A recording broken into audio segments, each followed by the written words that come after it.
네, 안녕하세요. 테크박스입니다. 이번에 iOS 16이 업데이트 됐는데 관심이 정말 많죠. 아무래도 아이폰 14가 나오기도 하고 한동안 좀 보안상의 업데이트나 한국에서는 거의 쓸모가 없는 그런 업데이트가 이루어지다가 이번에는 뭐 샤잠이라던가 아니면 라이브 텍스트라던가 여러가지 다른 어플들을 이용해야만 가능했던 기능들이 아이폰의 기본 기능으로 업데이트가 되면서 사람들이 좀 더 많은 관심을 갖게 된 것 같습니다. 이번에 정말 많은 기능들이 업데이트가 됐지만 솔직히 주목할 만한 기능은 좀 몇 가지로 추려지는 것 같더라고요. 그래서 이번 영상에서는 실사용했을 때 좀 주로 쓰이는 그런 핵심 기능들만 위주로 리뷰를 제작해봤습니다. 먼저 이 잠금 화면입니다. 정말 사진 바꾸는 것 말고는 상당히 제한적이던 잠금 화면에 드디어 애플이 사용자 커스텀이 가능하게 좀 이런 것들을 풀어줬죠. 보시다시피 화면상에 표시할 수 있는 항목들을 내가 설정할 수 있는 게 정말 많아졌습니다. 이렇게 뭐 날씨부터 그리고 활동량 그리고 뭐 이벤트, 세계시계, 알람, 뭐 습도 그런 것까지 여러 가지를 추가할 수가 있게 됐어요. 그리고 뭐 시계 폰트 변경도 가능합니다. 좀 마음에 드는 폰트는 그렇게 많지 않지만 이 정도만 해도 그래도 어디예요? 이렇게 변경이 가능하게 됐고요. 저는 기본적으로 깔끔한 걸 좋아해서 이런 걸로 할 거고 색상 같은 것도 이렇게 변경이 가능하게 됐습니다. 숫자도 국가별로 이렇게 정할 수가 있었고요. 일정 확인이 중요하신 분들은 이런 일정을 이렇게 여기다 넣어줄 수도 있겠고요. 날짜 말고도 이런 활동량 같은 거를 넣어줄 수도 있고 아니면 온도 같은 거, 기온 같은 거를 여기다 넣어줄 수도 있겠습니다. 이렇게 좀 더 내 아이폰을 내 것처럼 만들 수가 있게 됐어요. 한 쌍의 배경화면으로 설정하던가 아니면 홈화면 사용자를 통해서 또 홈화면은 다른 걸로 변경을 할 수가 있고 그렇습니다. 지금은 그냥 이걸로 해놓도록 할게요. 그리고 심도 효과 적용이 가능해졌죠. 보시다시피 이렇게 시계 앞면으로 인물 사진이나 음식 사진이라던가 반려동물 사진들 같은 거를 심도 효과가 적용이 돼서 이렇게 좀 더 입체적으로 사진을 볼 수가 있어요. 그리고 내가 여러 가지 세팅 값을 지정해 놓은 대로 그 배경화면 설정을 할 수가 있는데요. 이런 화면을 제가 제 사진을 배경으로 해놓진 않겠지만 리뷰를 위해서 잠깐 이렇게 해놓은 겁니다. 꾹 누르고 있으면 사용자화를 해서 변경을 할 수가 있어요. 그래서 예를 들어서 나는 출근할 때는 이런 배경으로 쓰겠다라고 하면은 내가 설정해놓은 위젯 값이랑 그런 걸로 해가지고 이렇게 배경이 변하게 돼요. 특히나 이런 지구 모형 배경화면은 이렇게 올릴 때 보시면 이렇게 슬라이드에 따라서 지구가 이렇게 왔다 갔다 왔다 갔다 할 수가 있습니다. 그리고 보시다시피 이렇게 집중 모드란 것도 설정이 가능한데요. 아니면 이 화면을 집중 모드 인터페이스로 쓰겠다 그러면은 집중 모드로 해가지고 내가 여기서 제한할 것들을 이렇게 설정해 놓으면 내가 이 배경화면을 선택하게 되면 바로 집중 모드로 들어갈 수가 있는 거예요. 이런 거에서는 꽤 괜찮은 업데이트가 된 것 같습니다. 그런데 사용하다 보니까 이건 왜 이렇지 하는 게 있었는데요. 바로 이 운동링 위젯이에요. 보시면 잠금 상태일 때 이게 개인정보라 생각한 건지 노출이 안 돼요. 그래서 항상 빈칸으로 돼 있거든요. 근데 이걸 이렇게 안 보면 이걸 볼 의미가 없잖아요. 보통 사람들은 이 화면을 잠금 모드로 해놓을 텐데 이거를 잠금을 만약 풀어서 들어가면 홈화면으로 들어갑니다. 굳이 위젯을 설정해 놓을 필요가 없는 거예요. 이거는 잠금 화면에서도 볼 수 있게 빨리 패치를 해주면 좋을 것 같습니다. 다음은 메시지 기능입니다. 외국에서는 잘 아마도 아이메시지를 많이 쓸 것 같긴 한데 여러 가지 기능이 추가가 됐다 해요. 전송 취소라던가 이렇게 사라지는 거 보이시죠? 아니면 따로 수정을 할 수도 있어요. 보냈던 문자에 대해서 아이메시지끼리는 이렇게 수정이 가능해요. 그래서 바꿔서 보낼 수도 있고 하지만 아이폰끼리가 아니고 다른 어떤 갤럭시 쪽으로 보내거나 그러면 전송 취소라던가 아니면 수정이라던가 그런 거는 안 됩니다. 이런 게 업데이트가 되긴 했는데 솔직히 한국에 살다 보면 카카오톡이 메인이고 아이메시지는 좀 서브 그런 느낌이기 때문에 크게 와닿는 기능들은 없었어요. 다음은 사진 눕기 따기 기능입니다. 이 기능은 좀 늦은 감이 없지 않아 있긴 한데 늦은 것에 대한 보답인지 성능이 정말 좋습니다. 간단한 사진도 꾹 누르고 있으면 이렇게 눕기가 바로 따져요. 그리고 이건 이렇게 떼면은 바로 복사하기가 있어가지고 어디다 붙여놓고 눕기만 공유가 가능하고요. 아니면 공유하기를 눌러서 바로 공유도 가능합니다. 그리고 또 이게 놀라운 게 저는 인물 사진 한정으로만 눕기가 잘 따지는 줄 알았거든요. 보면은 음식 사진 같은 것도 되게 기가 막히게 눕기를 잘 따줍니다. 어떻게 하는 건지 이것만 딱 눕기를 이렇게 따줘요. 이런 사진도 보면 되게 헷갈릴 수도 있는데 이렇게 내가 원하는 게 어떤 건지 너무 잘 알아요. 정확도도 상당히 디테일해요. 이 조형물이랑 제가 거리가 좀 있게 서 있었는데 이렇게 누르고 있으면 달까지도 같이 눕기를 따줍니다. 아이패드 다이어리 꾸미기를 좋아하시는 분들에게도 참 좋은 소식이고 썸네일 제작 시에도 정말 용이하겠다는 생각이 들었어요. 그리고 다른 어플을 통해서만 가능하던 기능들이 기본 카메라 기능으로 추가가 되었는데요. 라이브 텍스트 기능이 추가가 되었습니다. 사진에 있는 문자를 이렇게 텍스트화를 할 수가 있어요. 문장 버튼을 누르면 이렇게 글자가 인식된 거를 볼 수가 있고요. 뭐 이런 거를 모두 복사를 한 다음에 이렇게 붙여넣기를 하면 이렇게 텍스트로 모두 붙여넣기가 됩니다.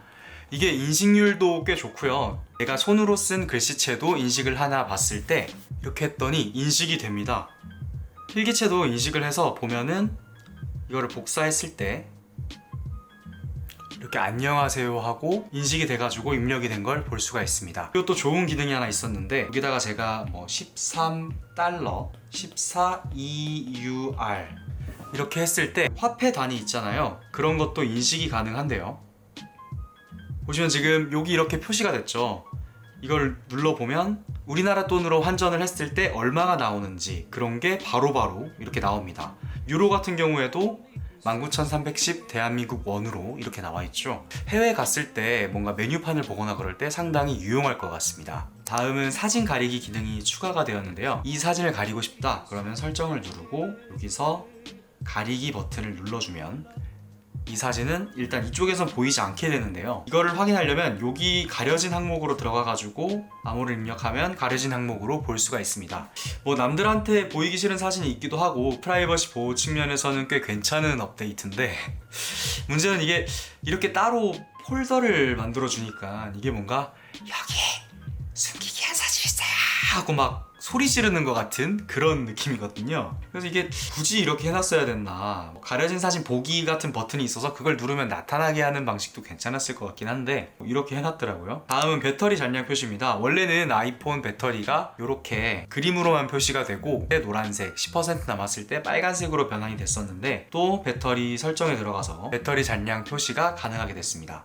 그런데 제가 이 색깔로 표시되는 거에 좀 익숙해져서 그런가 글쎄요, 숫자 표시가 그렇게 폰트가 이쁜 것도 아니고 몇 퍼센트 남았는지 보는 게 그렇게 중요하지 않더라고요. 차라리 저는 이렇게 그림으로 표시를 해주는 게 좋고 뭐 어차피 중요한 건 20%나 10% 남았을 순간이잖아요. 그때는 빨리 충전기를 연결해야 되는 상황이니까.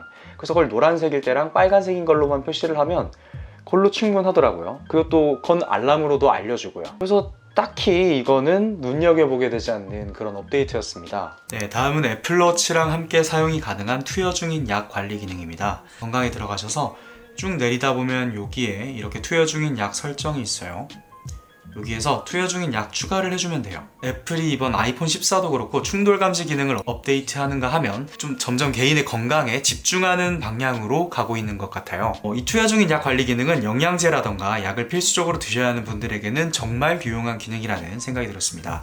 약 이름을 예를 들어서 테크박스라 해놓고 약 종류 같은 것도 여기 여러 가지가 있어요. 일반 제형이랑 기타 제형 이런 게 있어가지고 캡슐을 먹는다고 쳐서 캡슐로 설정을 하고 용량 같은 경우에도 이제 투약하는 거 이제 처방전에 적힌 게 있겠죠. 이런 거 단위랑 그런 거 다 설정해 주시고 다음으로 넘어갔고 빈도 같은 경우에는 매일로 먹는다 아니면 14일마다 먹는다 아니면 격일로 먹는다 이런 게 다 설정이 가능하고 특정 요일부터 필요할 때 투여하는 그런 기능이 다 있습니다. 이렇게 약의 모양까지 모두 설정을 할 수가 있어요. 좀 더 확실하게 알 수가 있겠죠. 자기가 먹는 약의 모양을 선택하고 색상까지도 다 설정이 가능해서 오른쪽 왼쪽 이제 캡슐 색깔까지 설정이 가능합니다. 이렇게 설정을 해주게 되면 그때그때 약 먹을 시간을 알려주게 되니까 까먹지 않고 약을 다 챙겨 먹게 되는 그런 좋은 기능을 하더라고요.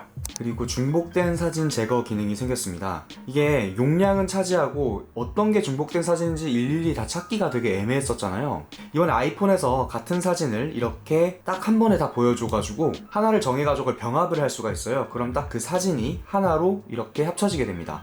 이게 은근 용량을 꽤 많이 차지하는 부분이었는데 이렇게 해결을 할 수가 있게 됐어요. 네, 다음은 음악 재생 후의 잠금화면입니다. 보통 예전에는 음악 재생을 하고 나 잠금화면을 했을 때 솔직히 예쁘진 않았거든요. 그냥 음악이 나오고 있다는 걸 정말 그냥 문자적으로만 알려주는 그런 느낌이었는데 이제는 이렇게 음악을 재생하고 잠금화면을 했을 때 이렇게 작은 화면으로 나오기도 하고 앨범을 눌러주면 이렇게 큰 화면으로도 볼 수가 있게 됐어요. 아티스트들이 앨범 디자인에도 신경을 정말 많이 쓸 텐데 그걸 보면서 노래를 듣는 것도 또 나름 감성의 만족을 가져다 주거든요. 좀 더 마음에 드는 음악 재생이 가능하게 됐습니다.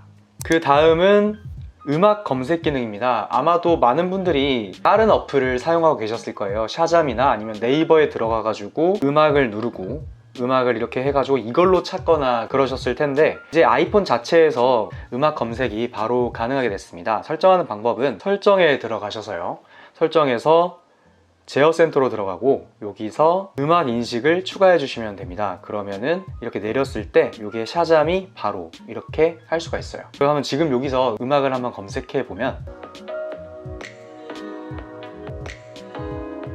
바로 이렇게 음악이 떠요. 정말 괜찮은 업데이트인 것 같고요. 다음 기능은 빠른 메모 기능입니다. 메모 기능도 바로 필요할 때가 있었는데, 갤럭시 같은 경우에는 뭐 펜으로 이렇게 톡톡 치면은 바로 메모장이 뜨거나 그런 기능이 있었는데 아이폰은 없었잖아요. 근데 아이폰도 이제 빠른 메모가 가능하게 됐습니다. 이것 또한 설정에 들어가서 제어 센터를 누르고 여기서 빠른 메모를 추가해 주시면, 만약에 바로 메모가 필요하다 할 때는 이렇게 내려서 빠른 메모를 눌러주면 바로 이렇게 메모가 가능하게 됩니다. 다음은 이 키보드 햅틱 기능입니다. 저는 원래 키보드도 참 타건음 같은 거를 정말 중요하게 생각하거든요. 폰은 그런데 따로 그런 거를 느낄 생각을 전혀 안 하고 있었는데, 이번에 햅틱 기능이 지원되게 되면서 타자를 칠 때마다 되게 쫀득쫀득하게 도도도도독 하면서 이 진동이 느껴지게 됐어요. 칠맛 나는 키보드가 있는 것처럼 이렇게 칠맛 나는 그런 스마트폰으로 바뀌게 된 것 같습니다. 그리고 자음 여러 번 치는 게 가능해졌습니다. 이게 단순한 건데 진짜 불편했거든요. 뭐 어디 가자 해가지고 고고고고고를 쳤을 때 이게 아이폰 치다 보면 귀윽 끼윽 끄끄끄 막 이렇게 됐었잖아요. 또 뭐 후덜덜 이런 걸 치더라도 이게 후드 떠뜨 뜨드 떠떠 막 이렇게 됐었는데, 이것도 이제 이렇게 잘 칠 수가 있고, 이것도 정말 좀 사용자를 많이 생각한 그런 업데이트인 것 같습니다. 네, 지금까지 iOS 16 업데이트 체감되는 것 위주로 리뷰를 한 걸 보고 오셨는데요. 여러분들은 이번 업데이트에서 가장 좀 와닿고 이거 괜찮다 하는 업데이트가 뭐였다고 생각하시나요? 그것도 되게 궁금합니다. 지금까지 영상 시청해주셔서 감사하고요. 저는 다음 영상으로 돌아오도록 하겠습니다. 안녕!